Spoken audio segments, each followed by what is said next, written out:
Astrology is fascinating. There's a large body of work that suggests that if we know when and where we're born, we can look up into the sky and connect the stars to give us a sneak peek into our lives. These star constellations associated with our birth not only can give us insight into our lives, but help us make decisions on a day-to-day basis. For thousands of years, these charts have been used to predict outcomes to ensure civilizations can prosper. But as centuries have passed, our view and perception on astrology has also morphed. But it still impacts culture in a very big way. Even though I've been someone who's been resistant to astrology my whole life, I just haven't been able to escape it. So here's the thing. In Indian culture, astrology is as common as talking about the weather. Not an ordinary science, because it is extraterrestrial, it is extra-physical, it is super-physical, therefore super-normal. That's K.N. Rao during an interview with NPR back in 2014. He's just one of many astrologists in India, guiding people to make decisions based on their charts. Every single member of this family is super affluent. All the children of this family are going to Harvard, Princeton, Wharton, Oxford. It's not a coincidence. But we are fortunate to have the correct people guiding us.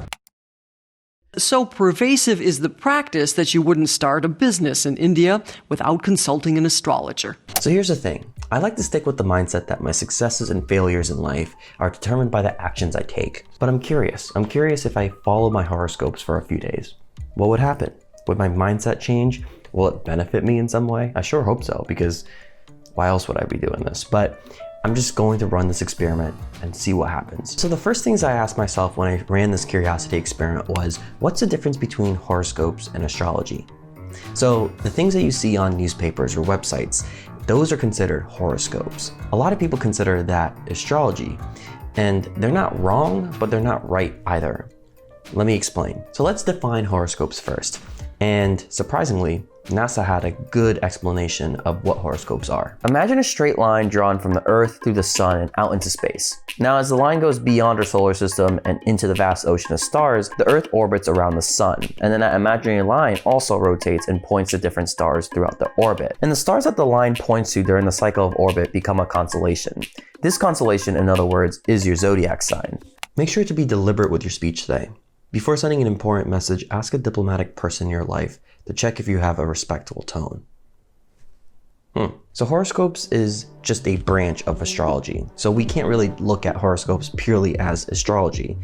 The overall study of stars, the moon, and the sun is what's considered astrology. So just to remember, horoscopes, you can read them, but it's just one aspect of this whole big body of work that people consume. The next question we need to answer is, when and where did horoscopes start? And to answer this question, we need to visually look at a map. We need to go all the way back to 2000 BC to this region of the world. The Babylonians are generally credited to the birth of astrology. And back then, the Babylonians used astrology to make sense of how the earth worked. They used astrology to predict weather patterns for when it was going to rain so they can farm. And because of the practicalness of astrology, the practice was introduced to the Greeks in 4 BC, where the likes of Plato and Aristotle paved the way for astrology to be considered a science at the time. And then it slowly spread to the Romans, the Arabs, and then you get the picture, it quickly spread throughout the world. So I'm starting to feel those vibes of actually appreciating horoscopes for the first time. I've always been so resentful, but when I think about it from the way I just described it, it makes a lot more sense. Despite being physically separated from your favorite people, you can still manage to connect with your nearest and dearest today. The way I kind of interpret that is I should just send them a text message. By the way, my zodiac sign is Sagittarius, if you're curious, which means I'm generally an outgoing, friendly guy who loves life.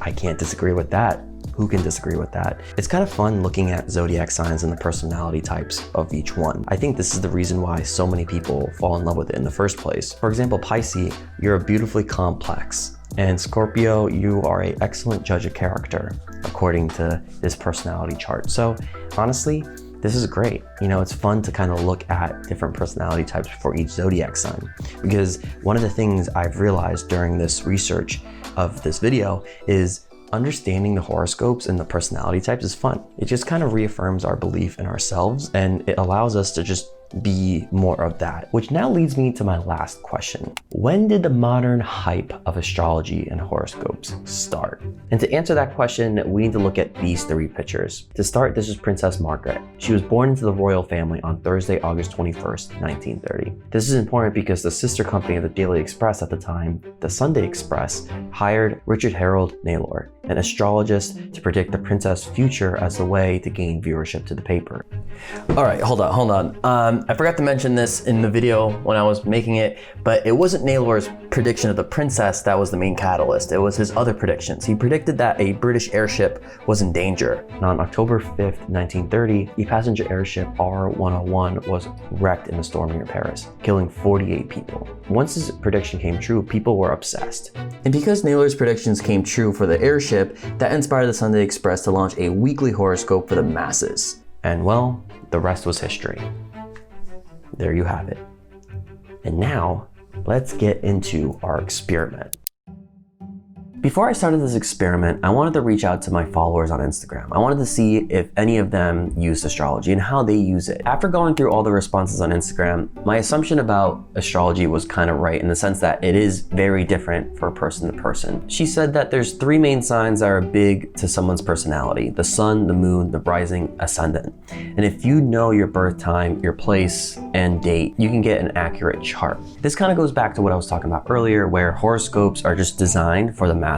It's designed to kind of share everyone's readings at scale. Whereas astrology, it's way more intricate, it's way more dynamic, which I think is a very important thing we need to remember during this experiment. If you're watching this right now, I'm assuming that you're watching this because A, you're just trying to explore astrology for the first time, or B, you're someone like me who's kind of skeptical about it, but you're kind of intrigued by it. Knowing that and understanding that, I decided to run the experiment purely on just reading my horoscopes.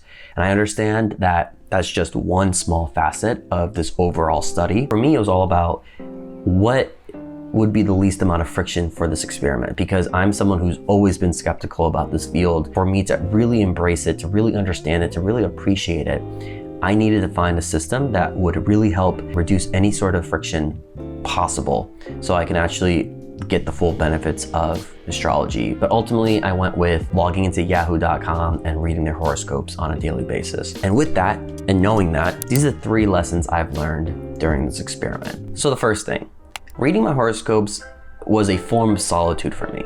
What I mean by that is that every time I read my horoscopes every morning, it gave me an opportunity to just look at my life from a high level perspective. And one of my Instagram followers actually also mentioned this too. For her, she said that horoscopes was an opportunity for her to step back and look at life from a different perspective. So like many of you, I'm juggling a full-time job, spending time with people I love, and working on personal projects.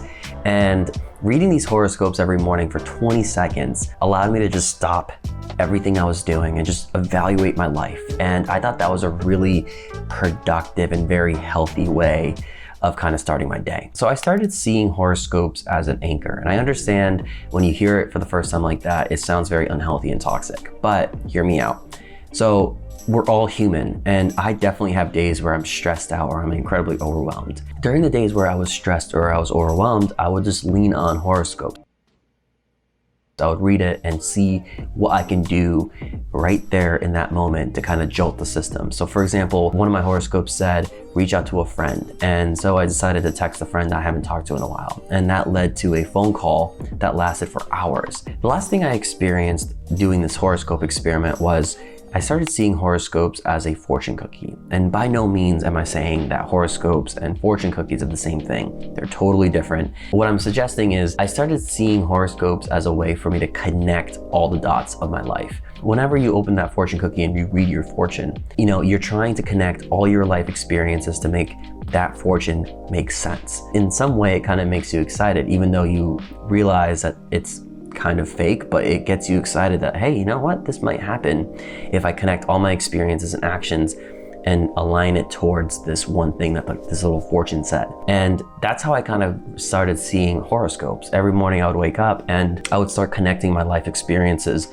and made sure that the horoscope I was reading was relatable to me. And what that really did for me was it allowed my actions to kind of align towards more of a vision for having a better day. And what I realized is whether you believe in horoscopes or not, that mindset, allowing your actions to align to whatever the horoscope is saying to have a better day, I think honestly is probably the most productive thing that you can do. Ultimately, what I realized is I wasn't necessarily reading my horoscopes on a daily basis. Out of the 2 weeks I was doing this, I would say I read my horoscope probably 70% of the time. And the reason I did that was every time I would read a horoscope, I would try to fixate my life around that one aspect. For example, reaching out to old friends. That's something I did for a few days. And then once I felt like I've exhausted that, aspect of my horoscope, I would read my horoscope again and do something else for a few days. At the end of the day, do I think that everything is determined based on, when you're born? I really have a hard time believing in that, because I will always live in the belief that all my actions will determine whether I fail or succeed on anything. And I think it's really important to just connect yourself to just focusing on the things you can control and forgetting about everything else. Consider horoscopes and astrology as a bowl of self-improvement. And every day you pick something out and you open the piece of paper and it tells you, hey, you should focus on this one thing. And you focus on that one thing, and then now you're a better person. And the next day you try another one. That's how I kind of evaluated it, and that's how I kind of saw it. And honestly, I love it. Now I challenge you. Try it out. Do exactly what I did. Go on Yahoo and keep it very simple, or go extreme and use different apps and read your charts for a few weeks and see what happens. And let me know what you think. I think it is a very productive tool if used correctly. Yeah, I can't believe I made a video about horoscopes. I told myself I would never make a video about horoscopes, and here I am making a video about horoscopes.